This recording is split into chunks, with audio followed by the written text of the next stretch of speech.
అండి ఈరోజు ఈ ప్రభు వల్ల ఆరాధనకై నేను ప్రార్థన చేసి ప్రభువా ఒక మాట నాకు ఇవ్వండి అని దేవుని దగ్గర ప్రార్థించినప్పుడు దేవుడిచ్చిన మాట ఏమిటంటే, మనము క్రీస్తుతో కూడా సిలువ వేయబడితే ఆ జీవితము ఎలా ఉంటుంది చెప్పండి మాట అందరూ కూడా. క్రీస్తుతో కూడా సిలువ వేయబడితే ఆ జీవితము ఎలా ఉంటుంది అనేది ఈ ఉదయం మనం నేర్చుకోబోతున్న వాక్యం. అందరూ బిగ్గరగా స్తోత్రం చెబుదామండి. ఈ ఉదయం కూడి వచ్చిన మీ అందరికీ నా హృదయపూర్వకంగా వందనాలు తెలియజేస్తున్నాను. మీ పక్కవారు కూడా మీరు సెకండ్తో చక్కగా వందనం తెలియపరచండి, మంచిదండి. అందరూ కూడా చదవబడిన వాక్య లేఖలో నుంచి గలతీ పత్రిక 2వ అధ్యాయము 20వ వచనాన్ని మరొకసారి చదువుదాం అందరం కలిసి.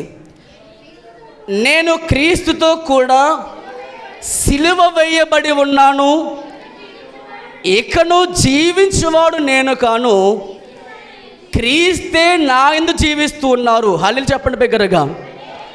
మీ అందరికీ అర్థమవుతుంది ఈ మాట చదివినప్పుడు. పౌలు గారు చెప్తున్న అద్భుతమైన సాక్ష్యం ఇది. నేడు మనము కూడా చెప్పాల్సిన సాక్ష్యం ఇది. హల్లెలూయా. ఏమిటి ఆ సాక్ష్యం అంటే, నేను క్రీస్తుతో కూడా సిలువ వేయబడి ఉన్నాను. చెప్పండి అందరి మాట. నేను క్రీస్తుతో కూడా సిలువ వేయబడి ఉన్నాను, ఇక జీవించేవాడు నేను కాదు. అసలు క్రైస్తవుడు అంటే అర్థం ఇదే. క్రైస్తవుడు అంటే చాలామంది అనుకుంటారు, ప్రతిరోజు ప్రార్థన చేసుకుంటాం కాబట్టి నేను క్రైస్తవుడు అనుకుంటారు. అది తప్పు. లేదా క్రైస్తవుడు అంటే ప్రతి ఆదివారం మందిరంకి వెళ్తాను కాబట్టి క్రైస్తవుడు అనుకుంటారు. అది తప్పు. క్రైస్తవుడు అంటే సిలువ వేయబడిన అనుభవంలోకి వస్తేనే అది నిజమైన క్రైస్తవం అవుతుంది. ప్రభుకి బిగ్గరగా స్తోత్రం చెబుదామండి. నేను సిలువ వేయబడి ఉన్నాను, ఇక జీవించేది నేను కాదు, నా వ్యక్తిత్వం కాదు, నా స్వభావం కాదు, నా గత జీవితము కాదు, ఇక జీవించేది నేనే కాదు, నాలో క్రీస్తు జీవిస్తున్నాడు. అది అసలైన క్రైస్తవ నిర్వచనం. అసలు క్రీస్తులోకి రావడం అంటే మతం పుచ్చుకోవడం అంటుంది లోకం. క్రైస్తవుడిగా నువ్వే సాక్ష్యం ఇస్తావు లోకం అడిగితే? నువ్వు చెప్పాల్సిన సాక్ష్యం ఏంటంటే, నేను క్రీస్తుతో కూడా చనిపోయాను, ఇక జీవించేది నేను కాదు, క్రీస్తే నాలో జీవిస్తున్నాడు. ఆ సాక్ష్యము మనందరము కూడా కలిగి ఉందుము గాక. అందరూ చేతులెత్తి దేవునికి స్తోత్రం చెబుదామా. హల్లెలూయా, హల్లెలూయా. కాబట్టి మన జీవితంలో యేసుక్రీస్తు ప్రభువారు చూపిన మాదిరి అదే. యేసుక్రీస్తు ప్రభువారు ఈ లోకంలోకి వచ్చిన దేనికోసం అంటే తండ్రి చిత్తము నెరవేర్చాలి. తండ్రి ఏమైతే మార్గం చూపించారు ఈ లోకంలో మనకి, అది తన కుమారుని ద్వారా ఆ సంకల్పం నెరవేర్చుకుంటూ ముందుకు తీసుకెళ్లారు. అందుకనే యేసుక్రీస్తు ప్రభువారు చూపించిన ఈ జీవితము ఎవరి కోసము అంటే అది మన కోసము. అది చెప్పండి బిగ్గరగా. పేతురు రాసిన మొదటి పత్రిక 2వ అధ్యాయము, అపోస్తలుడైన పేతురు గారు రాసిన మొదటి పత్రిక 2వ అధ్యాయము 21వ వచనాన్ని అందరూ కలిసి చదువుదాం. పేతురు రాసిన మొదటి పత్రిక 2వ అధ్యాయము 21వ వచనాన్ని అందరూ కలిసి చదువుదామా.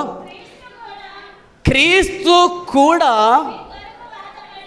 ఎవరి కొరకు ఆయన బాధపడ్డారు, ఎవరి కొరకు ఆయన శ్రమలు అనుభవించారు, ఎవరి కొరకు ఆయన సిలువ మరణం పొందుకున్నారు, ఎవరి కొరకు ఆయన భూమి మీదకి వచ్చారు అంటే, ఆయన ఎవరి కొరకు ఈ లోకానికి వచ్చారు, ఆయన ఎవరి కొరకు బాధపడ్డారు, చాలా స్పష్టంగా పేతురు గారు ఈ పత్రికలో సాక్ష్యం ఇస్తున్నారు. క్రీస్తు కూడా, చదవండి, మీ కొరకు, అక్కడ మీరు చెప్పాల్సిన మాట నా కొరకు బాధపడి. చెప్పండి అందరి మాట.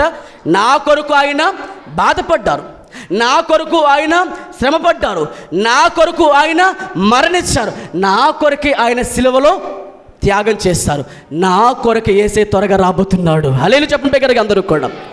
ఎంతమంది నమ్ముతున్నారు? నా కోసం ఆయన మరణించారని, నా కోసము ఆయన తిరిగి లేచారని, నా కోసమే దేవుడు తిరిగి రాబోతున్నారని పేతురుగా తన సాక్ష్యం ఇస్తున్నమాట ఇది. క్రీస్తు కూడా మీ కొరకు బాధపడి, మీరు అనగా మనము ఆయన అడుగు జాడల యందు నడుచుకోవాలని యేసుక్రీస్తు ప్రభు మనకు ఉంచిన మాదిరి మనకు ఆయన నడిచి చూపించారు. ఆయన బోధించకుండా పాటించలేదు. ఆయన పాటించకుండా బోధించలేదు. ఆయన నడవకుండా మాదిరి చూపించలేదు. అంటే ఆయన ముందుగా మనకి చూపించి ఇలా జీవించాలి మనిషి, ఇలా జీవించాలి ఒక మనిషి బ్రతికితే, ప్రతిదీ ఆయన చూపించి ముగించి, అందుకు యేసుప్రభు శిలువలో చెప్పిన మాట, తండ్రి సమాప్తం చేశానని. ప్రభుకు బిగ్గరగా స్తోత్రం చెబుదామా. It is finished. మొత్తం ముగించాడు ఆయన. మరి ఆయన ముగించారు, ఆయన మరణించారు, ఆయన సిలువ వేయబడ్డారు, ఆయన తిరిగి లేచారు. మరి మనమే ఏ అనుభవంలో ఉండాలి అనేది ఈరోజు మనం పాఠం. క్రీస్తులో మనము కూడా జీవిస్తే మన జీవితం యొక్క అనుభవము ఏ స్టేట్లో ఉంటుంది, ఏ స్థితిలో ఉంటుంది అనేది ఈరోజు మనం నేర్చుకోబోతున్నాం. మనకు చూపిన ఆ మాదిరిలో ఆ కింద చదవండి. 1 పేతురు పత్రిక 2వ అధ్యాయము 22 చదువుదాం అందరం కలిసి. ఆయన పాపము చేయలేదు. ఇది మన మాదిరి, మనం నడవాల్సిన మాదిరి ఇది. యేసు ప్రభువారు ఈ లోకంలో ఒక చిన్న పాపము కూడా చేయలే. ఆయన శోధించబడినను పాపము చేయలేదు. తర్వాత ఆయన నోటను ఏ కపటమును కనబడలేదు. ఆయన దూషించబడి బదులు దూషింపలేదు. ఆయన శ్రమ పెట్టబడి బెదిరింపక న్యాయముగా తీర్పు తెచ్చి దేవునికి తన్ను తాను అప్పగించుకునను. ఇది ఆయన ముగించి చూపించిన మాదిరి. ఆ కింద మనం జీవించాల్సిన మాదిరి అక్కడ రాయబడుతుంది. ఏమిటి అంటే చూడండి ఆ మాట, మనము పాపముల విషయమై చనిపోవాలి, నీతి విషయంలో జీవించినట్లు ఆయన తానే తన శరీరం ముందు మన పాపముల మ్రాణం మీద మోసుకొని పోయాను. ప్రభుకు బిగ్గరగా స్తోత్రం చెబుదామా. సో యేసు ప్రభు వారు చూపించిన మాదిరి ఏమిటంటే ఆయన పాపమును, అందరూ బిగ్గరగా చెప్పగలిగే మాట, ఆయన పాపమును చెయ్యలేదు. ఆయన నోట కపటమును లేదు. ఆయన వేషధాన జీవితము జీవించలేదు. ఆయన దూషింపబడి బదులు దూషింపలేదు. ఆయన బెదిరించబడినను బెదిరించక న్యాయముగా తీర్పు తెచ్చి దేవునికి పూర్తిగా అప్పగించుకున్నాడు. ప్రభుకు స్తోత్రం కలుగునగాక. అసలు క్రైస్తవుడు అంటే క్రీస్తుకు పూర్తిగా అప్పగించేసుకోవడమే. హల్లెలూయా, హల్లెలూయా. మందిరానికి రావడం, ప్రార్థన చేయడం, చప్పట్లు కొట్టడం, మళ్ళీ ఇంటికి వెళ్ళిపోవడం, ఇదంతా కూడా ఒక సిద్ధాంతమే, ఒక ఆచారబద్ధమే. చేస్తే అది ఆచారం అవుతుంది. కానీ వచ్చిన నీవు నీ జీవితంలో ఎల్లప్పుడూ అనుభవంలో ఉండాలి, సిలువెత్తుకోవాలి. ప్రభు చెప్పిన మాట అదే. నన్ను వెంబడించాలంటే, నన్ను మాదిరిగా చేసుకోవాలంటే మీరు జీవించాల్సిన మాట ఎలా జీవించాలి? మీరు లూకాసు వార్త 9వ అధ్యాయము, లూకాసు వార్త 9వ అధ్యాయము 23వ వచనం చదివితే మీకు అందరికీ అర్థమవుతుంది అసలు క్రైస్తవుడు ఎలా జీవించాలి. మరియు ఆయన అందరితో ఇట్లనెను, ఎవడైనా నన్ను వెంబడింపగోరిన ఎడల తన్ను తను పూర్తిగా వదిలేసుకొని ఉపేక్షించుకొని ప్రతిరోజు తన సిలువనెత్తుకొని యేసు ప్రభు మనం అందరం కూడా అనుసరించాలి లేదా వెంబడించాలి. ప్రభుకు స్తోత్రం కలుగునుగాక. అసలు క్రీస్తులో జీవితం ఎలా ఉంటుందంటే సిలువ ఎత్తుకొని జీవించాలండి. ఎలా జీవించాలి చెప్పండి అందరి దగ్గరగా. ఎల్లప్పుడూ సిలువ ఎత్తుకోవాలి. చూపుల్లో పాపం, మాటల్లో పాపం, ఎవరైనా ఒక మాట అంటే మనకు వెంటనే రోషం పుట్టుకొస్తుంది. ఇవన్నీ కూడా క్రీస్తులో చనిపోవాలి. ఆయన ఏ పాపము చేయలేదు, ఆయన నోట ఏ కపటము లేదు. ఎన్ని శోధనలు ఆయన ముందుకు వచ్చినప్పుడు కూడా ఆయన శోధనలో గెలిచారే తప్ప ఓడిపోవడం జరగలేదు. ఇది మన మాదిరి ఉండాలి.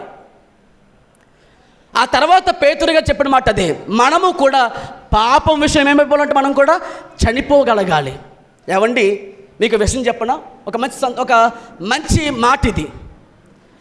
బాప్తిస్మం అనగానే అర్థమేంటి? నీటిలో మునగడమా? బాప్తిస్మము అంటే అర్థం ఏంటండి? పాస్ట్గా మమ్మల్ని తీసుకువెళ్ళి నీటిలో ముంచి తీసుకురావడమా? బాప్తిస్మం అంటేనే మీరు ఆయనతో పాటు చనిపోవడం. కొలస్సీ పత్రిక 2వ అధ్యాయం. అందరూ కూడా కలిసి చెప్తున్న ప్రతిదీ అలా ఉందో లేదో చూసుకోండి అమ్మా. అలా లేదంటే అడగండి నన్ను, అంతే తప్ప మీరు వినేసి వెళ్ళిపోయేవారు ఉండకూడదు. కొలస్సీ పత్రిక 2వ అధ్యాయము, కొలస్సీ పత్రిక 2వ అధ్యాయము 12 చదవండి. 12వ వచనం, మీరు బాప్తిస్మమందు ఆయనతో కూడా పాతి పెట్టబడిన వారై ఆయనను మృతుల్లో నుండి లేపిన దేవుని ప్రభావమందు విశ్వసించడం ద్వారా ఆయనతో కూడా మీరు లేచితిరి. అది మనము బాప్తిస్మం అంటే. ఆయనతో పాటు తిరిగి మనం ఏమవుతున్నామంట? తిరిగి లేపబడుతున్నాం. ఆయనతో చనిపోయాం మనం. పౌలు గారు ప్రతి విషయాన్ని కూడా స్పష్టంగా రాశారు. మనం చాలా జాగ్రత్తగా వాక్యం చదువుకుంటూ నేర్చుకుంటూ వింటూ వెళుతూ ఉంటే మన జీవితంలో ఒక మార్పు దేవుడు తప్పక ఇస్తాడు. ప్రభుకి స్తోత్రం కలుగునగాక. సో ప్రభు చెప్తున్న మాట ఇదే, బాప్తిస్మము అనగా మీరు యేసుతో పాటుగా సిలువ వేయబడ్డాం, యేసుతో పాటుగా మీరు కూడా చనిపోవడం. ఆయన చనిపోయారండి, ఆయన తిరిగి లేచారండి అనే దగ్గర మనం ఎప్పుడు కూడా ఆగిపోకూడదు. నేను కూడా ఆయనతో పాటు చనిపోయాను. చెప్పండి మీ పక్కవారితో ఆ మాట, నేను కూడా ఆయనతో పాటు సిలువ వేయబడ్డాను లేదా చనిపోయాను. కాబట్టి జీవించేవాడు నేను కాదు, క్రీస్తు నాలో జీవిస్తున్నాడు. ఈ మాట మనం చెప్పగలిగే స్థాయి అది దగ్గరలో ఉండాలని ప్రభు పేట మనం చేస్తున్నాం. ప్రభుకి స్తోత్రం కలుగునుగాక. హల్లెలూయా. మన ప్రతిరోజు కూడా ఈ సిలువ అనుభవం మనం వెళ్తూ ఉండాలి. మన నేను అహము గర్వం ఇది చచ్చిపోవాలి మన జీవితంలో. ఇక నేను కాదు ప్రభువా, నీవు నాలో జీవిస్తేనే నా బ్రతుకు నీ కొరకు జీవించగలుగుతుంది. ఇక మన జీవించకూడదు, మన సుఖం ఇంకా మనం వాటి వెంబడపడకూడదు. మన జీవితంలో ఈ అనుభవంలోకి మనం రావాలంటే మనం తప్పకుండా సిలువ వేయబడిన స్థితిలో మనం ఉండాలి. అంటే బాప్తిస్మము తీసుకున్నావంటే దాని అర్థం నీకు తెలియాలి. ఎస్, నేను ఆయనతో పాటు చనిపోయాను, ఆయనతో పాటు తిరిగి లేపబడ్డాను. మనందరం కూడా చాలా జాగ్రత్తగా మాటలు ఆలోచిస్తే ప్రియ దేవుని బిడ్డలారా, పరిశుద్ధ లేఖనంలో నేను క్రీస్తులో జీవించిన వ్యక్తి ఎలా ఉంటారో చెప్పే ముందు మరొక వచనాన్ని మీకు చూపిస్తాను. చూడండి, పరిశుద్ధ లేఖనంలో మీరు అందరూ కూడా తీయండి. పరిశుద్ధ లేఖనం తెరిచి దేవుని వాక్యంలో మరొక మాట చదువుదాం. రోమాపత్రిక 6వ అధ్యాయము. పౌలు గారు మరొక సంగమునకు ఇదే మాటను ప్రస్తావిస్తూ మరింత లోతుగా చెప్పారు. ఆయన రోమాపత్రిక 6వ అధ్యాయంలో మొదటి 2 వచనం చదువుదాం. అలాగైనా ఏమందుము కృప విస్తరించవలనని పాపమందు నిలిచి ఉందుమా? అట్లనరాదు. చూడండి ఇక్కడ కూడా ఏమన్నాడు ఆయన? పాపం విషయంలో చనిపోయిన మనము ఇక మీదట ఎలా జీవిస్తాము? అంతే కదా. ఇప్పుడు మనం పాపంలో చనిపోయాం. చంపింది ఎవరు? క్రీస్తు. మనల్ని కూడా 2000 సంవత్సరాల క్రితము, హల్లెలూయా, 2000 సంవత్సరాల క్రితం మన ప్రభువు మనల్ని ఆ రోజునే జగత్తు పునాది వేయబడక మునిపే మనం ఇక్కడ పుడతామని తెలుసు, మన పాపంలో పడిపోయామని తెలుసు, పాప స్వభావం మనలో అందరిలో ఉందని తెలుసు. ఇప్పుడు ఏం చేయాలి? ఆయన ఈ స్వభావంను సిలువ వేసి చంపాలి. అందుకు ప్రభు చెప్తున్న మాట అది. పాపం విషయంలో చనిపోయి, చదవండి, ఇక దానిలో ఎలా జీవించుదుము? తర్వాత చదవండి. క్రీస్తు యేసుని బాప్తిసం పొందిన మన అందరమును ఆయన మరణములోనికి బాప్తిసం పొందుతామని మీరు ఎరుగురా. సో మీ అందరికీ అర్థం కావాల్సిన మాట ఈ రోజున ప్రభుబలు తీసుకున్నామంటే ఏదో కాసేపు ప్రార్థించుకొని ఏదో కళ్ళ కద్దుకొని ఏదో ప్రసాదం తీసుకెళ్ళిపోవడం కాదు. ప్రభువు ఎందుకు వచ్చారు? ప్రభు ఎందుకు మరణించారు? రావడం గల కారణం ఏంటి? మరణించాల్సిన కారణం ఏంటి? ఇంకా చాలా స్పష్టంగా రాయబడింది. పాపం. ప్రపంచంలో ఉన్న సమస్య ఏంటి? ఆర్థిక సమస్య కాదు. ప్రపంచంలో సమస్య ఏంటి? మరి ఇంకోటి ఏదో కాదు. ప్రపంచానికి ఉన్న ఒక ముఖ్య సమస్య, అదే నరకానికి ఈడ్చుకెళ్తుంది. ఆ సమస్య పేరు చెప్పండి బిగ్గరగా అందరూ కూడా, పాపం. పాపానికి విరుగుడు ఎక్కడుంది మరి? అసలు యేసుక్రీస్తు ప్రభువారు ఈ లోకం రావడానికి ముఖ్యమైన కారణం పాపములో నుంచి మనల్ని విడిపించాలి. పాపం చాలా భయంకరమైనది. ఈరోజు చాలామంది ఎందుకు పాపంలో ఇంకా విస్తరించబడుతూ ఇంకా జీవిస్తున్నానంటే కారణం పాపాన్ని తక్కువ అంచనయో వేయడం. రెండవది పాపముడికి రాజీ పడిపోవడం. పాపం తక్కువ అంచనా వేసిన వారి జీవితంలో మారు మనస్సును కోరికని అనుభవంలోకి వారు రాలేరు. అపవాది కూడా మన జీవితంలో ఆ సువార్త, ఏ సువార్త? పాపములో నుంచి విడుదల చేసే సువార్త మనం రానివ్వకుండా వాడు అడ్డికట్లు వేస్తున్నాడు. అందుకని మన జీవితంలో అక్కడ రాయబడిన మాట ఏంటంటే, పాపం విషయంలో మనం ఏమై ఉన్నాము? మరణించాము. అది నీ విశ్వాసమై ఉండాలి. ఏమై ఉండాలి చెప్పండి? పాపం విషయంలో నేను ఏమైపోయి ఉన్నాను? మరణించాను. మరణించిన నీవు ఇంకా ఆ పాపంలో ఎలా జీవిస్తావు? ఇంకా జీవిస్తున్నావంటే నీకు ఇంకా అది అర్థం కావలేదు. ఈ సత్యం మీరు అందరూ కూడా మీ హృదయంలో పెట్టుకోండి. నేను పాపంలో చనిపోయాను, నేను క్రీస్తుతో కూడా సిలువ వేయబడి ఉన్నాను. ఇక జీవించేది నేను కాదు, క్రీస్తు నాలో జీవిస్తున్నాడు.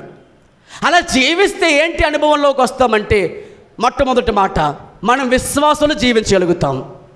చదవండి ఆ మాట. ఇందాక మనం చదివిన మాటలోనే ఇప్పుడు అందరూ కూడా చాలా శ్రద్ధ కలిగి ఇప్పటి నుంచి చెప్తున్న ప్రతి మాట కూడా చాలా జాగ్రత్తగా విందామని ప్రభు పెట్టి మనవి చేస్తున్నాను. చూడండి, ప్రతి ఒక్కరూ మాట తెలిసి చదువుదామా? గలతీ పత్రిక 2వ అధ్యాయం. గలతీ పత్రిక 2వ అధ్యాయము మరలా చదవండి. 20 వచనం చదువుదాం. 20. నేను క్రీస్తుతో కూడా సిలువ వేయబడి ఉన్నాను, ఇకను జీవించువాడు నేను కాను, క్రీస్తే నా యందు జీవిస్తున్నారు. నేనెప్పుడు శరీరమందు జీవించుచున్న జీవితము నన్ను ప్రేమించి నా కొరకు తన్ను తాను అప్పగించుకున్న దేవుని కుమారుని యందు విశ్వాసం వలన జీవిస్తున్నాను. ఏ వ్యక్తి అయితే క్రీస్తులో జీవిస్తారో, క్రీస్తు ఆయనలో జీవిస్తారో, ఆ వ్యక్తి దేవుని యందు విశ్వాసంలో జీవిస్తాడంట. హల్లెలూయా చెప్పండి బిగ్గరగా. హల్లెలూయా, హల్లెలూయా. కాబట్టి మొట్టమొదటి మాట ఏమిటంటే, దేవుని బిడ్డలారా, ఇక జీవించేది మనం జీవిస్తాం ఈ లోకంలో, శరీరానుసారంగా జీవిస్తున్నాం, శరీరంలో జీవిస్తున్నాం.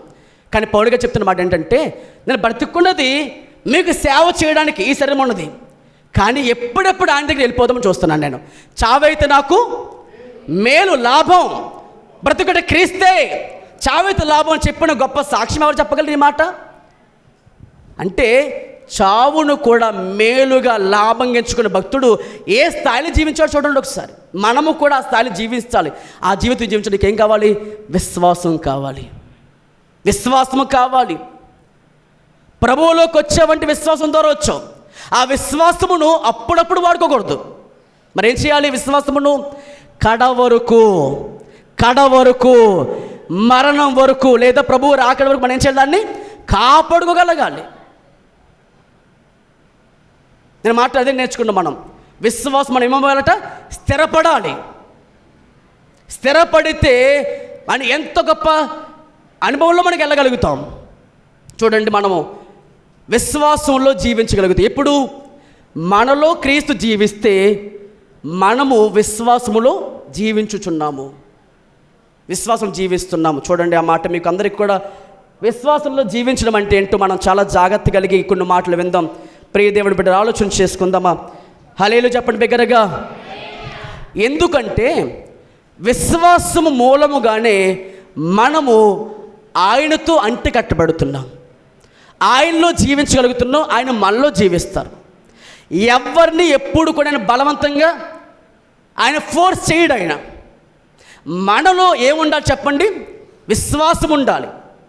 ఆ విశ్వాసం ఉంటేనే మనము ఆయనతో కూడా చేరగలుగుతాం.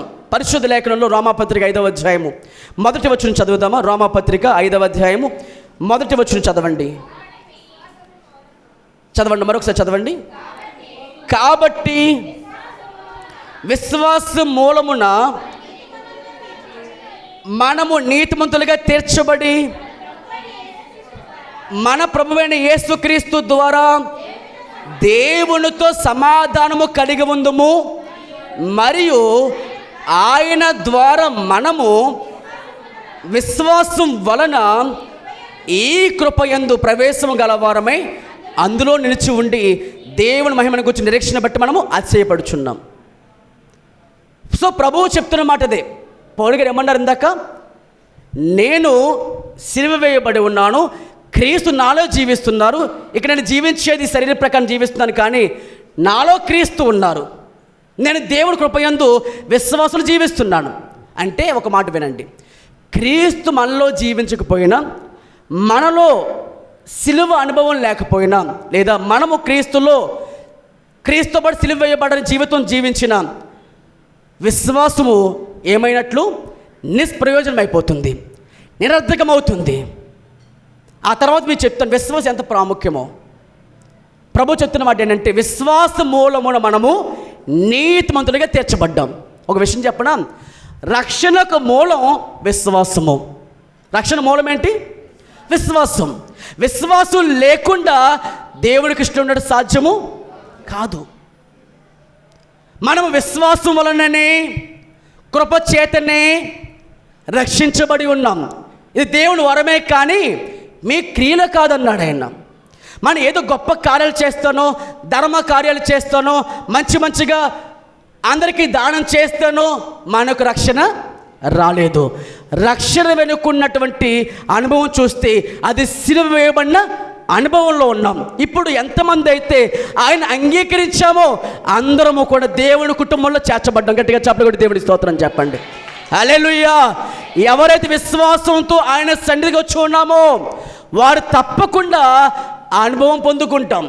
యోహాను సువార్త 1వ అధ్యాయం 12వ వచనం చదువుదాం అందరం కలిసి. యోహాను సువార్త 1వ అధ్యాయము 12వ వచనం చదువుదాం. యోహాను సువార్త 1:12 అని చదవండి. తన్ను ఎందరూ అంగీకరించిరో ఆయన అందరికిని, అనగా యేసుక్రీస్తు అనే నామములందు విశ్వాసముంచిన వారికి దేవుని పిల్లలుగా మనం ఏమై ఉన్నామటండి? అధికారం పొందుకున్నాం. అందరి దగ్గరగా స్తోత్రం చూద్దామా? హల్లెలూయా. పౌలుగా చెప్తున్న మాట అదే. నేను పరిసైడ్ అని ఉండొచ్చు, నేను మతనిష్ట కలిగి ఉండొచ్చు, నేను పలానా అమ్మ కడుపులో పుట్టి ఉండొచ్చు, నా అడ్రస్ వేరే ఉండొచ్చు, కానీ ఇక్కడ నేను జీవించేవాడును నేను కాదు. అంటే క్రీస్తులోనికి వచ్చిన మనందరము కూడా క్రీస్తుని ధరించుకున్నాం. అది మీకు అర్థం అవ్వాలి. గలతీ పత్రిక 3వ అధ్యాయం 26 కూడా చదవండి. అప్పుడు మీకు విశ్వాసం అంటే ఎంత ప్రాముఖ్యం అర్థమవుతుంది. గలతీ పత్రిక 3వ అధ్యాయము 26వ వచనం చదువుదాం. యేసుక్రీస్తునందు మీరందరూ విశ్వాసం వలన దేవుని కుమారులై ఉన్నారు. దేనివల్ల? దేని ద్వారా? విశ్వాసము అంత ప్రాముఖ్యమండి. మనం విశ్వాసము మూలముగానే ఆయనకు కుటుంబంలో చేర్చబడుతున్నాం. విశ్వాసం మూలముగానే మన సిలువ అనుభవంలోకి వెళ్ళగలుగుతున్నాం. ఈ విశ్వాసం అనేది చాలా ప్రాముఖ్యం. విశ్వాసముతోనే మన దేవుని పిల్లలుగా అధికారం పొందుకున్నాం. ఏంటి ఆ విశ్వాసం అంటే? రోమాపత్రిక 10వ అధ్యాయము. ఈ విశ్వాసం మీకు ఎంత లోతుగా ఉండాలంటే రోమాపత్రిక 10వ అధ్యాయము 9-10 చదువుదాం. అదేమనగా యేసు ప్రభువని మీ నోటితో ఒప్పుకొని దేవుని మృతులలో నుండి ఆయన లేపనని నీ హృదయమునందు విశ్వాసం ఉంచిన ఎడల నీవు రక్షించబడదువు. హల్లెలూయా చెప్పండి బిగ్గరగా. రక్షణ అంటే నీటిలో ముందుకు రావడం కాదు. రక్షణ వేరు, బాప్తిసం వేరు. మీరు మారు మనసు పొంది పాప క్షమాపణ నిమిత్తమై యేసుక్రీస్తు నామములో బాప్తిసం పొందుడి. అప్పుడు మీరు ఏమవుతున్నారని రక్షించబడతారు. ఎప్పుడు? వేరుపాటు జీవితం. మూర్ఖులైన ఈ తరం వారికి మీరు వేరే రక్షణ పొందండి. ప్రభువు నమ్ముకున్న తర్వాత ఆ నమ్మకం మీరు ఏ స్థాయిలో ఉండాలంటే, యేసు ఆయన నా కోసం చనిపోయాడు అనే అనుభవంలో నుంచి బయటకు వచ్చి ఎలా రావాలి? మనం నేను కూడా ఆయనతో పాటు చనిపోయాను అనే స్థాయికి మనం భక్తి చేయగలగాలి. అలా ఎప్పుడైతే నీకు గ్రహింపు ఉంటుందో పాపం చేయడానికైనా నీకే ఆలోచన దరి చేరకుండా ఉంటుంది. ఇక్కడ రాయబడిన మాట అది ఏంటంటే చూడండి, అదేమని చెప్పుచున్నదంటే వాక్యము నీ యొద్దను నీ నోటను నీ హృదయములోను నీ హృదయంలోనూ ఉన్నది, అది మేము ప్రకటించే విశ్వాసం వాక్యమే. అదేమనగా యేసు ప్రభువని. అంటే చూడండి, మన ప్రభువులోనికి రాకముందు మన జీవితం ఎలా ఉంటుందంటే, ఈ లోకానికి అధికారం ఉన్నాడు. ఎవడో అధికారి? అపవాది. వాడి అధికారంలో మనం ఉన్నవాళ్ళము. ఇప్పుడు ఏమవుతుంది, ప్రభులోకి వచ్చిన తర్వాత మన అధికారం మార్చబడుతుంది, మన రాజ్యము మారబడింది. ఒకప్పుడు మనకు అధికారం ఎవడంటే అపవాది ఉన్నాడు. మీరు పూర్వం చీకటే ఉంటుంది, ఇప్పుడు ప్రభువు వాళ్ళు మీరు ఏమై ఉన్నారు, వెలుగులోకి వచ్చారన్నాడు. స్తోత్రం చెప్పండి బిగ్గరగా. సో మన జీవితంలో చీకటి అనే అధికారం నుంచి మనం ఏమై ఉన్నాము, యేసు అనే రక్షకుని అధికారంలోకి వచ్చాము. ఇప్పుడు యేసును ప్రభువని మీ నోటితో ఒప్పుకొని, దేవుడు ఆయనను మృతులలో లేపునని ఎక్కడుండాలి? మీ ఆ విశ్వాసము తలంపుల్లో ఆగిపోకూడదు. ఎక్కడి దగ్గర రావాలి? నీకు హృదయం ముందు విశ్వాసం ఉంచిన ఎడల అప్పుడు నువ్వు రక్షించబడతావు. హల్లెలూయా చెప్పండి బిగ్గరగా. తర్వాత చదవండి 10వ వచనం చదువుదాం. ఏలయనగా నీతి ఎలా కలుగుతుంది? విశ్వాస మూలమున నీతిమంతులుగా తీర్చబడుతున్నాం. చూడండి ఈ మాట చదువుదాం, మరొకసారి చదువుదాం. 10వ వచనం చదువుదాం. ఏలయనగా నీతి కలుగునట్లు మనుష్యుడు హృదయములో విశ్వసించుచు రక్షణ కలుగునట్లు నోటితో మనం ఏం చేయాలంటండి? ఒప్పుకోవాలి. ఏమనగా ఆయన యందు విశ్వాసం ఉంచేవాడు ఎవడును సిగ్గుపడకూడదు. సో మనకు అందరికీ అర్థం కావాల్సిన మాట మొదటి మాట చెప్తాం వినండి. మీరు క్రీస్తుతో కూడా సిలువ ఇవ్వబడిన అనుభవంలో మీరు ఉంటే క్రీస్తు మీలో జీవిస్తే ఏంటి ప్రయోజనం అంటే, విశ్వాసములో జీవిస్తారు. మీరు విశ్వాసంలో జీవించుచున్నాము అన్నాడు అక్కడ. విశ్వాసం మనం జీవించగలుగుతాం. విశ్వాసం ఎందుకు? విశ్వాసము ద్వారా నీతిమంతులుగా తీర్చబడి యేసుక్రీస్తు మూలం మనం ఏమవుతున్నామట, కృపలో ప్రవేశిస్తున్నాం. ఎక్కడ ప్రవేశిస్తామని చెప్పండి బిగ్గరగా? కృపలో ప్రవేశిస్తాం. అదే మాట పౌలు గారు ఇందా చెప్పారు. అదే ఏమని? గలతీ పత్రిక 2వ అధ్యాయం 21 చదవండి. గలతీ పత్రిక 2వ అధ్యాయము 21 వచనం చదువుదాం. నేను దేవుని కృపను నిరర్థకం చేయను. ఎప్పుడు? క్రీస్తుతో కూడా నీవు కూడా చనిపోయినప్పుడు, క్రీస్తు నీలో జీవిస్తున్నప్పుడు ఆయన కృప ఎప్పటికి నువ్వేం చేయలేవు, నిరర్థకం చేయలేవు. కృప ఎంతో ప్రాముఖ్యమండి. నీ కృప లేని క్షణము, నీ దయ లేని క్షణము నేను ఊహించలేను యేసయ్యా. నీ కృప లేని క్షణము, నీ దయ లేని క్షణము నేను ఊహించలేను యేసయ్యా. యేసయ్యా నీ కృప నాకు చాలయ్యా. నీ కృప లేనిదే నే బ్రతుకలేనయ్యా. యేసయ్యా నీ కృప నాకు చాలయ్యా. నీ కృప లేనిదే నే బ్రతుకలేనయ్యా. నీ కృప లేని క్షణము, నీ దయ లేని క్షణము నేను ఊహించలేను యేసయ్యా. అందరూ బిగ్గరగా స్తోత్రం చూద్దామండి. హల్లెలూయా. స్వరం చెప్తాం అందరం బిగ్గరగా. హల్లెలూయా, హల్లెలూయా. చూడండి, ప్రభు చెప్తున్న మాట ఏంటంటే, విశ్వాసము ఎప్పుడు మీకు అర్థమవుతుంది అంటే, క్రీస్తులో మీరు ఎప్పుడైతే చనిపోతారో అప్పుడు మీకు విశ్వాసం అంటే అర్థమవుతుంది. చాలామందికి విశ్వాసం అంటే అర్థం కాలేదు. అప్పుడప్పుడు ప్రార్థన చేయడానికో, అప్పుడప్పుడు శ్రమలు వచ్చినప్పుడు విశ్వాసమును వాడను అర్థం చేసుకున్నారు. కానీ విశ్వాసముతో మనం ఏమాలంటే ఎల్లప్పుడూ నడుచుకోవాలి. 2వ కొరింథీ పత్రిక 5వ అధ్యాయము, 2వ కొరింథీ పత్రిక 5వ అధ్యాయము 6వ వచనం చదువుదాం. 2వ కొరింథీ పత్రిక 5వ అధ్యాయము 6వ వచనం చదువుదాం. వెలుచూపు వలన కాక విశ్వాసం వలననే నడుచుకుంటాం.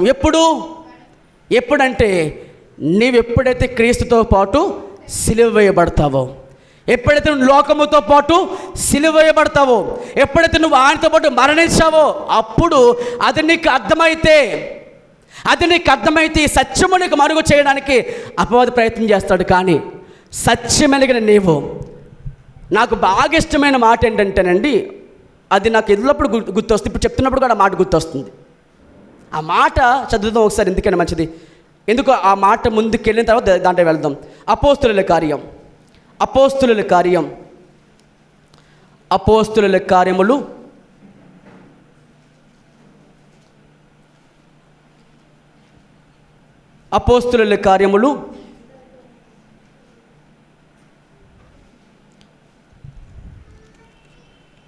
26వ అధ్యాయము. అపోస్తుల కార్యములు 26వ అధ్యాయము.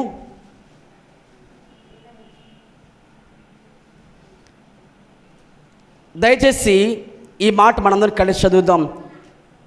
18 చదువుతారు. 18 వచ్చినాం. నీవు నన్ను చూచి ఉన్న సంగతిని గూర్చియు, నేను నీ కనబడబో సంగతిని గూర్చియు, నేను పరిచారకునిగాను సాక్షినిగా నియమించుడిగా కనబడి ఉన్నాను. నీవు లేచి నీ పాదమును మోపు నిలువుము. నేను ఈ ప్రజల వలనను అన్ని జనుల వలనను హాని కలుగుకొని నిన్ను కాపాడదును. వారు చీకట్లో నుంచి వెలుగులోకి, సాతాను అధికారంలో నుంచి దేవుని వైపులకు తిరిగి నా యందు విశ్వాసం చేత పాప క్షమాపణను, పరిశుద్ధపరచబడిన వారు స్వాస్థ్యం పొందిన వారి కన్నులను ఏం తెరవడానికి కన్నులు తెరవబడాలి. కళ్ళందరికీ తెరవబడి ఉన్నాయి కదా, మరి ఏ కళ్ళు తెరవబడాలి? ఆత్మీయ కన్నులు తెరవబడాలి. అసలు పౌలు గారి పరిచర్యకు మూలం ఇదే, ఆ దర్శనమే. ఆ దర్శనంలో ప్రభు చెప్పిన మాట ఏంటంటే, నీవు అనేకల కళ్ళు ఏం చేయాలి? తెరవాలి. చాలామంది కళ్ళు ఎలా ఉన్నాయి చెప్పండి? వారు చూచుచుండియు గుడ్డివారే ఉన్నారు, వారు గ్రహింపలేకుండా ఉన్నారు. కళ్ళు తెరవబడాలి. ఎందుకంటే అవిశ్వాసులైన వారి మనోనేత్రములను యుగ సంబంధమైన దేవత గుడ్డితనం కలుగజేశాడు. నాకు ఈ మాట చదివినప్పుడల్లా కూడా ఒకటే ప్రార్థన చేసుకుని, ప్రభువా నా కళ్ళు తెరవబడాలి, అనేకల కళ్ళు తెరవబడాలి అని ఎప్పుడు ప్రార్థన చేసుకుని, నా మోకాలు వేస్తున్న ప్రతిసారి ప్రార్థనలో ఈ మాట ఉంటుంది. కేవలం వాక్యం చదివినప్పుడు మనకు అర్థం కాలేదంటే అర్థం ఏంటి? ఇంకా పాపంలో ఉన్నాం. అందుకే దావీదు గారు ఏమన్నారంటే, నీ ధర్మశాస్త్రమును వాటిలో సంగతులను చూసి అర్థం చేసుకోవడానికి నా కళ్ళులను తెరవమన్నాడు. మన కళ్ళు తెరవబడాలండి, ఆత్మీయ నేత్రాలు తెరవబడాలి. ఇంకా గుడ్డితనంలో ఉంటే ఇంకా మనం అధికారంలో ఏ అధికారము? సాతాను అధికారంలో ఉన్నట్లే.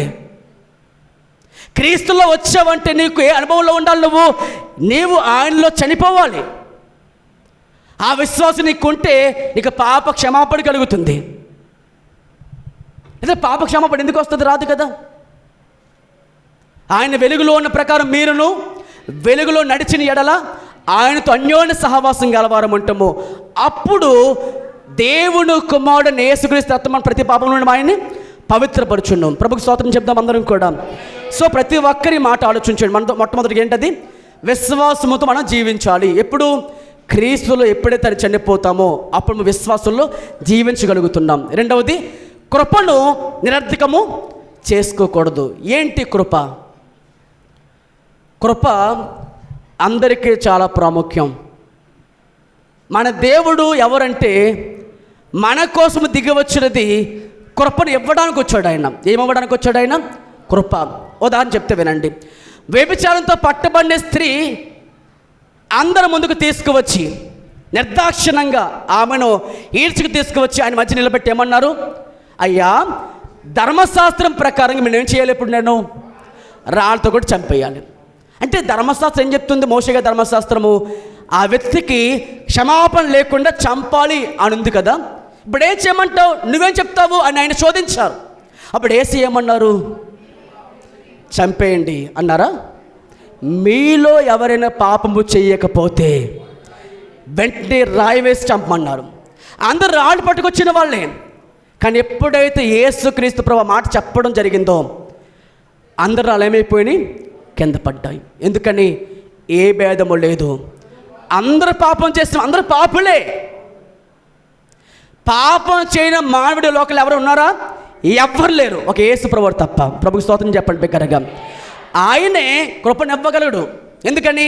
పాపం చెయ్యని వారే సహాయం చేయగలరు. ప్రభుకి స్తోత్రం చెప్పండి బిగ్గరగా. గోతులో పడిపోయిన మానవుడు అందరు గోతులో ఉన్నారు, ఎవరు పైన ఎవరు లేరు. బయటికి లాగాలంటే ఎవరికి అవసరం, మనకు ఎవరు అవసరం ఉంటారు? బయట ఒడ్డున ఉన్నవాడు కావాల్సి వస్తాడు. అలా ఒడ్డున ఉన్నది ఎవరు? క్రీస్తే ఉన్నారు. ఎందుకంటే అందరూ కూడా అదే గోతుల్లో పాపంలో ఉన్నవారమే. పాపం చేయని మానవుడు ఎవ్వరు లేరండి, అందరూ పాపులే. ఆయన గురించి మంచి మాట ఉంది. హెబ్రీ పత్రిక 7వ అధ్యాయము, హెబ్రీ పత్రిక 7వ అధ్యాయము 26 చదువుదామా? హెబ్రీ పత్రిక 7వ అధ్యాయము 26 వచనం చదువుదాం. అక్కడ రాయబడిన మాట ఏంటంటే, పవిత్రుడును నిర్దోషియు నిష్కమషుడును పాపుల్లో చేరక ప్రత్యేకంగా ఉన్నవాడు ఎవరైనా ఆకాశ మండలమందున్న మిక్కిలి హెచ్చిన వాడి కంటే ఇటు ప్రధాన యాజకుడు సరిపోయిన వాడు ఎవరైనా యేసు ప్రభువారు. ఆయన ఏ పాపమును లేదు, ఆయన ఏ కపటమును లేదు, ఆయన దూషించబడి బదులు దూషింపలేదు. ఆయనే పాపంలో పడిపోయిన మానవుడిని రక్షించగలరు. ఇప్పుడు ఒక మాట మనం అందరూ అడిగితే చెప్పండి సమాధానం. పాపం బలమైనదా, మనం బలమైన వారమా? అందరూ చెప్పాలి. పాపం బలమైనదా, మనం బలమైన వారమా? మనం బలమైన వారమా అంటే నేను చెప్పేది క్రీస్తుని లేకముందు, క్రీస్తుని ధరించుకోకముందు, క్రీస్తుని నమ్ముకోకముందు మనం బలమైన వారమా లేదా పాపం బలమైనదా? పాపం చాలా బలమైంది. అది ఎవరినైనా సరే లొంగ తీసుకోగలుగుతుంది, ఎవరినైనా సరే. సిగరెట్ మానేద్దాం అనుకున్నాం, త్రాగుడు మానేద్దాం అనుకున్నాం, ఏదో అదొక పాపం మానేద్దాం అనుకున్నాం, నీ వల్ల అవ్వదు. కానీ నీకు వచ్చిన అబద్ధం ఏంటంటే, నీకు వినబడుతున్న అబద్ధాలు ఏంటంటే, ఎలాగైనా సరే నేను దీన్ని ఏం చేసుకోగలుగుతాను, ఈ పాపంలో బయటకు పడగలను అనుకుంటావు. అది భ్రమ, ఎప్పటికీ కాదు, ఎప్పటికీ అవ్వదు. అలాగే కనుక అయితే యేసు ప్రభువు ఎందుకు ఈ లోకం రావాలి? నీ స్వతహాగా పాపం నుంచి బయటకు రాగలనంటే ఎలా అవుతుంది? ఎవరు అవ్వదు, ఎవరు చేయలేము, ఆ పని మనకు అవ్వదు. అది మనం చేయలేము కాబట్టి యేసు లోకానికి వచ్చారు. హల్లెలూయా. పాపం చాలా భయంకరమైనది, అది రాజీ పడితే ఇంకా పెరిగిపోతా, పాపం తగ్గిపోదు. కానీ ఇంకో విషయం చెప్తాను, ఇంకా శుభవార్త ఏంటంటే, క్రీస్తులోకి వచ్చిన మనము, క్రీస్తుని ధరించుకున్న మనము, క్రీస్తే మనలో జీవిస్తే మాత్రం ఆయన ఇచ్చిన కృపలో మాత్రం బతకగలుగుతాం. ప్రభుకి స్తోత్రం కలుగునగాక. హల్లెలూయా. అంటే పాపం కంటే ఎంతో బలమైనది దేవుడిచ్చిన కృప. ప్రభుకి స్తోత్రం చెప్పండి బిగ్గరగా. హల్లెలూయా. అంటే మనకంటే బలమైనది పాపం అయితే, పాపం కంటే బలమైనది దేవుడిచ్చిన కృప. ఆ కృపే రక్షించింది మనల్ని అందరినీ కూడా. నేనైనా ఇక్కడికి వచ్చిన మీరైనా ఎలా రక్షించబడ్డాం? మనము విశ్వాసం ద్వారా కృప చేతనే రక్షించబడ్డాము.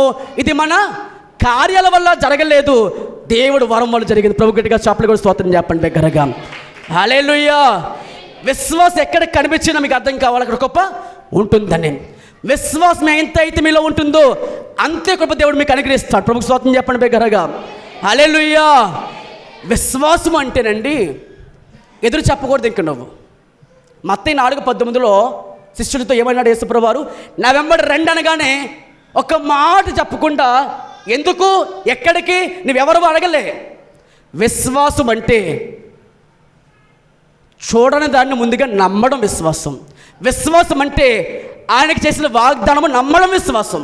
విశ్వాసం అంటే దేవుడు వాక్యం పరిపూర్ణంగా నమ్మడం విశ్వాసం. అబ్రహాం విశ్వాసం బట్టి ఎక్కడికి వెళ్ళాలో తెలియదు, కానీ ప్రయాణం కొనసాగించాడు, తెలియదు ఆయనకి.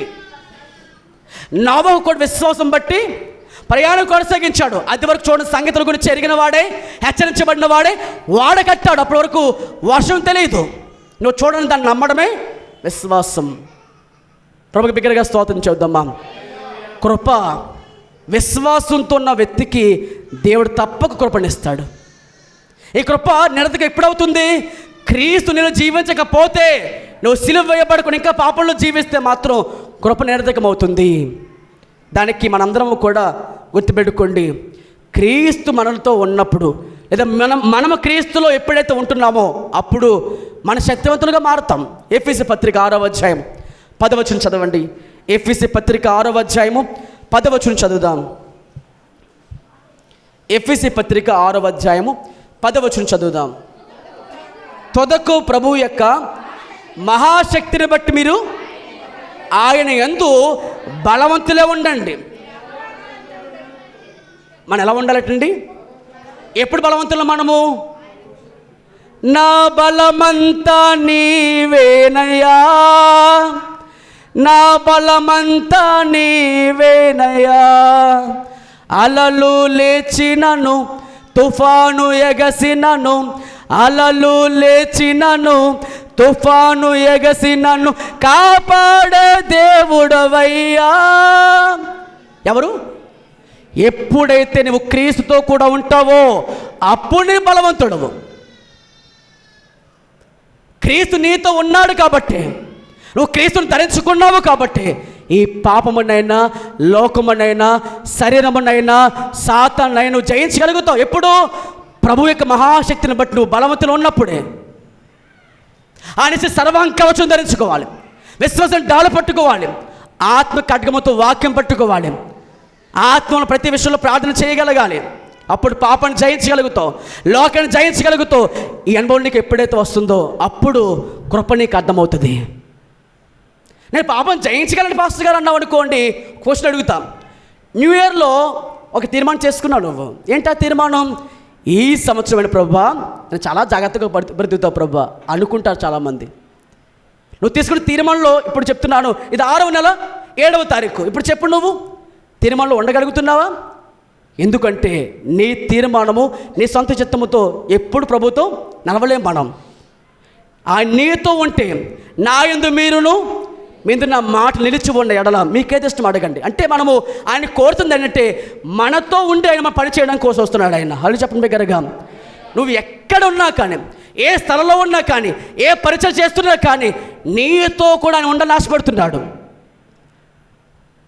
ఆయన మీతో కూడా రాకుండా ఒక నిమిషం ముందుకు వెళ్ళొద్దు మీరు. హల్లెలూయా. మీతో కూడా ఆయన ఎల్లప్పుడూ వస్తూ ఉంటాడు, ఆయన నడిపిస్తుంటాడు. ఆయన నడిపించే దేవుడికి ఎప్పుడు సహాయం చేస్తాడు. ఆయన నడిపిస్తాడు నా దేవుడు, శ్రమలోనైనా నన్ను విడువాడు. అందు పాడు గట్టిగా.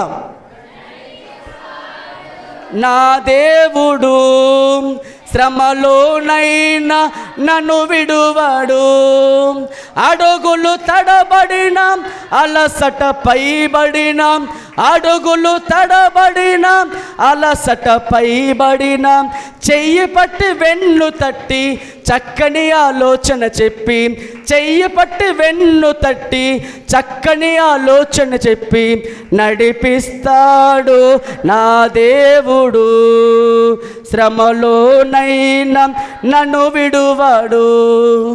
సో రెండవ మాట, కృప నిరర్ధకం చేసుకోకూడదు. నిరర్ధకం చేసుకుంటే ఏమవుతుంది? పరలోకం కోల్పోతాం. ఆ మాట చదువుతారా? రోమాపత్రిక. ఈ మాట మనందరం కూడా చాలా జాగ్రత్తగా ఉండాలండి. రోమాపత్రిక 6వ అధ్యాయము 23వ వచనం చదువుదామా? రోమాపత్రిక 6వ అధ్యాయము 23వ వచనం చదువుదాం.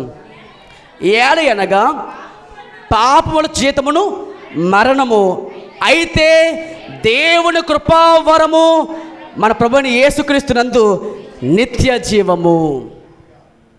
క్రీస్తు మనలో జీవించకపోయినా, క్రీస్తులో మనము కూడా చనిపోకపోయినా ఏ అనుభవాన్ని కోల్పోతామంటే విశ్వాసాన్ని అర్థం చేసుకోలేం, విశ్వాసంలో జీవించలేం. విశ్వాసంలో జీవించలేకపోతే నీతి ఉండదు. నీతి ఎవరిచ్చింది మీకు? పాపమెరుగని ఆయన మన కోసమే పాపముగా చేయబడ్డ. దేనికోసము? నీతి ఇచ్చుట కొరకే. నీతిమంతుడు లేడు, ఒక్కడు లేడు అని చెప్పిన ఆయనే. కాబట్టి నమ్మువారు ఆయన కృపచేత మీరు అందరూ కూడా ఉచితముగా నీతిమంతులుగా తీర్చబడ్డాం. మనం విశ్వాసమును నిరర్ధకం చేసుకుంటే నీతిని కోల్పోతాము. నీతి లేకపోతే ఎవరు? వాళ్ళు పాపము చేసిన వారే, పాపులుగా ఇంకా ఉన్నవారే మనం అని అర్థం చేసుకోవాలి. రెండవదిగా, కృప మన జీవితంలో ఎప్పుడు అర్థం చేసుకోగలుగుతాము? విశ్వాస మూలముగా యేసుక్రీస్తు నందు కృపలో ప్రవేశించబడ్డాం మనము. కృప అనగా అర్థం ఏంటి? యాక్చువల్గా మనం పాపం చేసిన వారము, మనము చంపబడాలి, నరకంలో వేయబడాలి. కానీ మనకి దేవుడిచ్చిన కృప ఏంటి? నీ స్థానంలో, నా స్థానంలో యేసు మన కోసం బలియాగమయ్యారు. ప్రభువుకి స్తోత్రం కలుగును గాక. అదే కృప. ఆ కృప నీకు అర్థం కావాలి. మనలో యేసు జీవిస్తున్నారు, మనం ఆయనలో జీవిస్తున్నాం. అదే దేవుడు మనకి ఇచ్చిన కృప. వ్యభిచారం పట్టబడిన స్త్రీకి ప్రభు చెప్పిన మాట, ఇక పాపం చేయకమ్మా, ఇక పాపం చేయొద్దు, సమాధానంగా వెళ్ళమన్నాడు ఆయన. ఒక మాట చెప్పమంటారా? కృప నీకు అర్థం కావాలంటే నీవు ఆయన దగ్గరికి రావాలి. పాపాత్మురాలు, ఊర్లోని పాపిష్టాలు ఆమె ఏం చేసిందట? యేసుకు దగ్గరగా వచ్చింది. ఆమె దగ్గర ఉన్న వెలగలగటువంటి అత్తరపుడి తీసుకొచ్చింది, బద్దలు కొట్టింది. ఆయన తల మొదలుకొని అరికాలకు పూసింది, ఆమె కన్నీటితో కడిగింది, తలకొడితో తుడిసింది. ఆమె ఏమని చెప్పమంటారా? మనసులో అనుకుంటుంది ఆమె. వచ్చిన అందరూ అనుకున్నారు, అక్కడ వచ్చిన భోజనం చేసేవారు. కానీ అక్కడ ఉన్న పరిసెడం అన్నాడు, ఇవి పాపిష్టాలు కాదా? ముద్దు పెట్టుకుంటే ఎందుకు ఆయన ఆపట్లేదు? ఈ ప్రవర్త కాడా అనుకుని సంశయిస్తుండగా అప్పుడు యేసు ఉపమానం చెప్పారు. యజమానికి ఒక వ్యక్తి డబ్బులు ఎక్కువ కట్టాలి, ఒక ఆయన తక్కువ కట్టాలి. ఇప్పుడు ఎక్కువ కట్టిన వ్యక్తి క్షమించబడ్డాడు, తక్కువ కట్టిన వ్యక్తి డబ్బు కట్టకలేక క్షమించబడ్డాడు. ఎవరికి క్షమించబడ్డాడు ప్రభు అడిగినప్పుడు పరిసెడు ఏమన్నాడు? ఎవరైతే ఎక్కువ డబ్బు తీసుకున్నారో, యజమానులు ఎవరైతే క్షమించారు ఎక్కువగా, అతనే అన్నారు. అందరూ పాపం చేసిన వాళ్ళమే, పాపం చేయని వ్యక్తులు ఎవరూ లేము. ఇప్పుడు పాపం చేసే పనేంటి? ఆ పాపాత్మురాలు యేసు దగ్గరికి వచ్చింది. ఆమె పొందుకుంది సాక్ష్యము, విస్తారంగా ప్రేమించను గనుక విస్తార పాపాలు క్షమించబడ్డాయి. అమ్మా, నీ విశ్వాసం రక్షించు, నీ విశ్వాసం నిన్ను రక్షించిన, సమాధానంగా వెళ్ళమన్నాడు ఆయన. సో కృప అంటే అదండి, మనకు కవర్ చేసింది ఆ కృప, మన పాపాలు పూర్తిగా కప్పేసింది ఆ కృప. ఇప్పుడు నేను చెప్పాలంటే సాక్ష్యము, ఇవి చెప్పాలంటే సాక్ష్యము ఎంత ఉంటుంది మన జీవితంలో? ఈ పాపను పూర్తిగా కప్పేసింది ఆయన కృప. ఆ కృప లేకపోతే మనం ఎవరు బ్రతకలేం. ఆ కృప మనం రక్షించిందండి. ఈ కృప నిరర్ధకం చేసుకుంటే పరలోకం కోల్పోతాం. ఎలాగనగా పాపముల జీతమును మరణము, అయితే దేవుని కృప వరము యేసుక్రీస్తు నందలి నిత్య జీవము, ఆ పరలోకం మనం కోల్పోతాం. ఎప్పుడు? కృప నిరర్ధకం చేసుకుంటే. కృప చాలా ప్రాముఖ్యం. కృపలో ప్రవేశించిన వారం మనం. ఆ కృపను మనం ఎల్లప్పుడూ ఉండాలి, అంతేకాని అపవిత్రమైన దానిగా ఆయన ఆత్మ తిరస్కరించకూడదు. హెబ్రీ పత్రిక చదవండి. హెబ్రీ పత్రిక 10వ అధ్యాయం చూడండి. హెబ్రీ పత్రికలో 10వ అధ్యాయము 29 చదువుదాం. హెబ్రీ పత్రిక 10వ అధ్యాయము 29 చదువుదాం. ఇట్లుండగా దేవుని కుమారుని పాదములతో త్రొక్కి తాను పరిశుద్ధపరచబడ్డకు సాధారణమైన నిబంధన రక్తమును, ఆయన రక్తమును అపవిత్రమైన దానిగా ఎంచి కృపకు మూలమగు ఆత్మను తిరస్కరించిన వాడు ఎంత ఎక్కువైన పాత్రలకు ఎంచబడినని మీకు తోచును. అంటే ఎంతో శిక్ష పొందుకుంటాడు అతను. ప్రభువులోకి వచ్చిన తర్వాత నీకు ప్రభు అర్థమైతే ఇప్పుడైనా గుర్తుపెట్టుకోండి, ఇంకా పాపం జోలికి వెళ్ళకండి, ఇంకా వ్యసనాల జోలికి వెళ్ళకండి. అలా చేస్తే ప్రభు చెప్తున్నారు, నీవే ఆయన పాదములతో తొక్కినట్లే. అసలు ఈ మాట చదివితే మనకి ఏడుపు వస్తుంది. ఏ కృప అయితే నీకు ప్రభు ఇచ్చారో ఆ కృపకు మూలముగా ఆత్మ తిరస్కరిస్తే పరలోకంకు ఎల్లకు నరకాన్ని నెట్టివేయబడుతుంది ప్రభు చెప్తున్నారు. ఇక మూడో మాట ముగించుకుందాం. మూడవ మాట చూడండి. గలతీ పత్రిక 2వ అధ్యాయము. గలతీ పత్రిక 2వ అధ్యాయము 21 చదువుదాం. మరొకసారి 21 చదువుదాం. 21. నేను దేవుని కృపను నిరర్ధకం చేయను, నీతి ధర్మశాస్త్రం వలన అయితే ఆ పక్షమందు క్రీస్తు చనిపోయినది నిష్ప్రయోజనం. ఎప్పుడు? క్రీస్తు నీ కోసం చనిపోయిన విషయము, నువ్వు క్రీస్తు మరణించిన విషయం నీకు అర్థం కాకపోతే క్రీస్తు మరణించింది కూడా నిష్ప్రయోజనం అవుతుంది.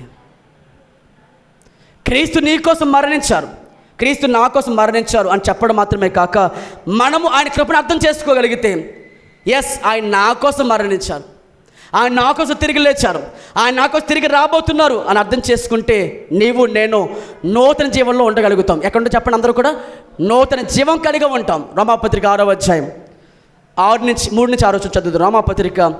రోమాపత్రిక 6వ అధ్యాయము 3-6 చదువుదాం. క్రీస్తు యేసులోనికి బాప్తిసం పొందిన మనందరమును ఆయన మరణములోనికి బాప్తిసం పొందుతామని మీరు ఎరుగరా?